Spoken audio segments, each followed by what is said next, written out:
के संपादक और बिहार के जाने माने पत्रकार अरुण पांडे सर हैं। और देखिए, बात शुरू करने से पहले ये गुजारिश आप सब लोगों से, सबसे पहले आज गुजारिश कि चैनल को सब्सक्राइब कीजिए, तब चुनाव को लेकर सटीक विश्लेषण आपके सामने पहुंचता रहेगा। देखिए, बिहार की जो सियासत है उसका समीकरण बहुत दिलचस्प हो गया है। बिहार की राजनीति बहुत दिलचस्प मोड़ पर है 2024 के लोकसभा चुनाव की अगर हम बात करें तो। बिहार में समस्तीपुर लोकसभा सीट की अगर बात करें तो वहां अजब दिलचस्प खेला चल रहा है। बिहार सरकार के दो मंत्री, नीतीश कुमार के दो मंत्री आमने सामने हैं, अशोक चौधरी और महेश्वर हजारी।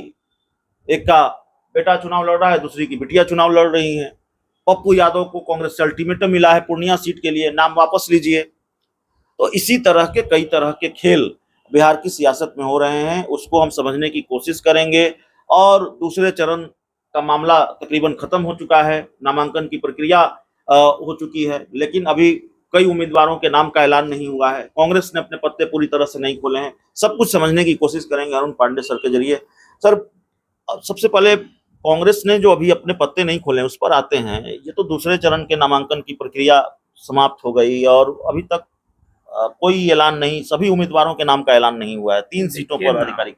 बिहार में कांग्रेस अभी जो महागठबंधन है उसमें अब एक नई पार्टी की एंट्री हो गई, कल से वीआईपी भी हो गई है। अब राजद, कांग्रेस, वामदल और वीआईपी पार्टी आ गई है। सीटें तो सबको मिल गई है, सीट में अब कहीं कोई संदेह नहीं है। राजद ने अपने कोटे की 3 सीटें झंझारपुर, मोतिहारी और मुकेश सहनी को गोपालगंज दे दी है। गोपालगंज रिजर्व कंस्टिट्यूंसी है। अब तो एक तस्वीर साफ हो गई है कि कौन पार्टी कहाँ चुनाव लड़ेगी। लेकिन बहुत सच्ची कहा आपने कि कांग्रेस में 9 सीट लड़नी है। अभी 9 सीट में 3 ही कैंडिडेट का ऑफिशियल अनाउंसमेंट हुआ है और एक चौथी सीट है जहां लड़ नहीं रही है, लेकिन वहां सबसे अधिक घमासान है वो पूर्णिया सीट को लेकर के। अब पूर्णिया में पप्पू यादव कह रहे हैं कि भाई मेरा कांग्रेस प्रेम है, कांग्रेस कह रही है कि हमें कोई मतलब नहीं है, तभी तो वो सीट नहीं ली है। और निर्दलीय जब नामांकन कर दिया उन्होंने, तो अब कहा जा रहा है कि आप नाम वापस लीजिए। अब वो नाम वापस नहीं लेंगे तो कांग्रेस यही कर सकती है कि वो कांग्रेस की सदस्यता यदि ली है उन्होंने तो उनको कांग्रेस से निकाल दिया जाएगा। अब उनकी धर्मपत्नी हैं, रंजीता रंजन एमपी हैं, उन्हें तो पप्पू यादव की तरफदारी की है और कहा है कि भाई वो तो उनके साथ सचमुच में अनदेखी हो रही है। परोक्ष रूप से वो जोरदार समर्थन किया है, वो करना भी चाहिए था। अब वो बड़ा दिलचस्प हुई, पप्पू यादव अब किसी से थोड़े किसी के कहने में है कि लालू प्रसाद ने कहा कि भाई आप पूर्णिया नहीं लड़ो, मधेपुरा लड़ो, और मधेपुरा में भी उसी तरह से राजद ने अपनी अभी सीट की घोषणा नहीं की है, सुपौल की घोषणा नहीं की है। तो वेट किया जा रहा है कि जिस दिन तक नाम वापसी का दिन था, उस दिन तक यदि नहीं लेंगे तो उनके खिलाफ कार्रवाई होगी। पूर्णिया की तो स्थिति, लेकिन पप्पू यादव अडिग है, वहां से चुनाव लड़ेंगे और उन्होंने तो कही दिया है कि मुझे मरना पसंद है, पूर्णिया नहीं मैं छोड़ूंगा। तो एक तो कांग्रेस की ये, अब कई सीटें अभी पटना साहिब से कौन कैंडिडेट होगा, मुजफ्फरपुर से कौन हो, 7 चरणों में चुनाव होने हैं। तो ये तो पहले भी मैंने आपसे कहा है कि उसी फेज वाइज कैंडिडेट भी होगा। तो अभी कई जगह पहलवान की तलाश हो रही है ऑलमोस्ट। अभी की स्थिति ये है। रही बात समस्तीपुर सीट पर, समस्तीपुर बड़ा दिलचस्प हो गया है। अब समस्तीपुर में नीतीश कैबिनेट के 2 मंत्री, एक का बेटा और एक की बिटिया, और वो महेश्वर हजारी के लड़के हैं, सन्नी हजारी, उन्होंने कल कांग्रेस ज्वाइन की है। स्वाभाविक रूप से ज्वाइनिंग के पीछे का तात्पर्य यही है, पहले तो खुद महेश्वर हजारी ही लड़ना चाहते थे और उन्हें भी ऑफर था कि भाई आप यदि कैबिनेट से इस्तीफा देकर आते हैं तो आप खुद लड़िए।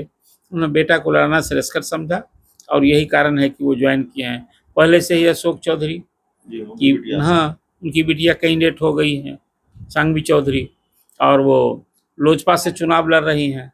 तो अशोक चौधरी तो वहाँ उसी गठबंधन में शामिल है, इसलिए वो तो चुनाव प्रचार में भी जाएंगे। और महेश्वर हजारी को तो कहीं ना कहीं परोक्ष रूप से ही न अपने बेटे के लिए करना होगा। हालांकि बेटा ने अभी कल बयान दिया कि पिताजी की नाराजगी के बावजूद हम कांग्रेस ज्वाइन कर रहे हैं, ये सारी बात की, लेकिन ये सिर्फ कहने भर की बात है। कोई कोर कसर महेश्वर हजारी ने नहीं छोड़ा।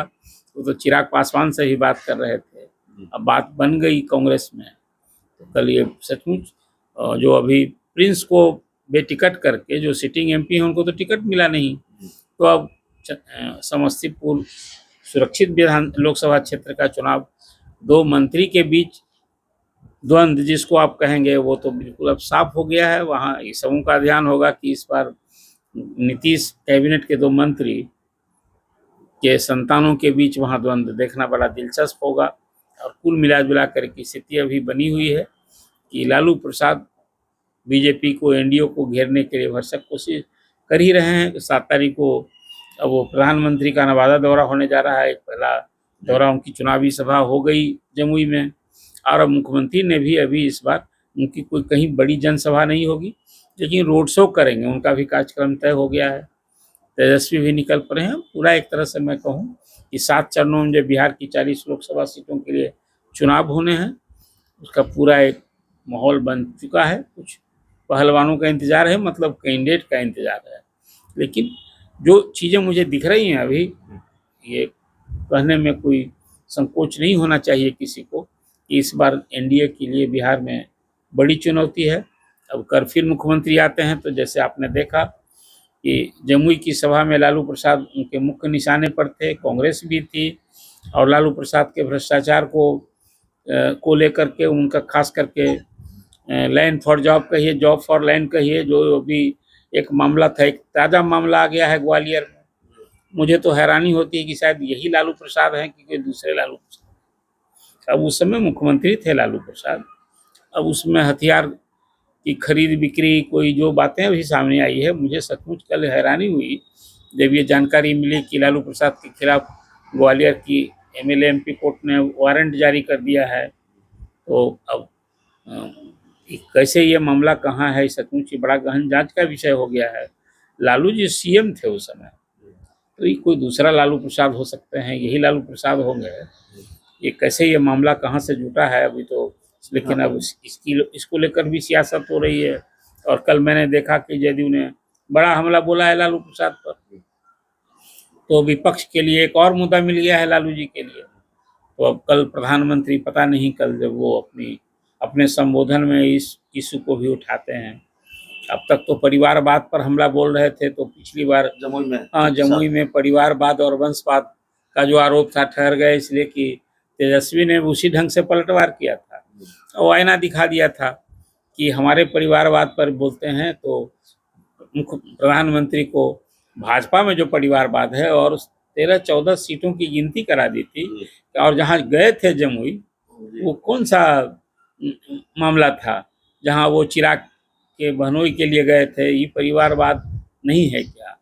कुल मिला कर पॉलिटिक्स में तो ये चलता रहेगा ना, कोई मुद्दा बना करके घेरा जाता है। लेकिन अब लोकसभा का चुनाव का न सिर्फ बिहार में, पूरे देश में, पर 4 राज्यों में भी तो विधानसभा के चुनाव हो रहे हैं। अब धीरे धीरे जैसे जैसे चुनाव निकट आ रहा है, 19 अप्रैल को फर्स्ट फेज की वोटिंग होनी है, तो अब पूरा एकदम कहिए कि चुनाव की सरगर्मी काफ़ी बढ़ गई है। हम सबों को इंतज़ार करना है। एक बात मैं ये कहूँगा सभी मतदाताओं से कि अपना बढ़ चढ़ करके, बिहार में जो लोकतंत्र की भूमि है और यहाँ सभी लोग अधिकाधिक संख्या में वोट दें, अपने मताधिकार का इस्तेमाल करें।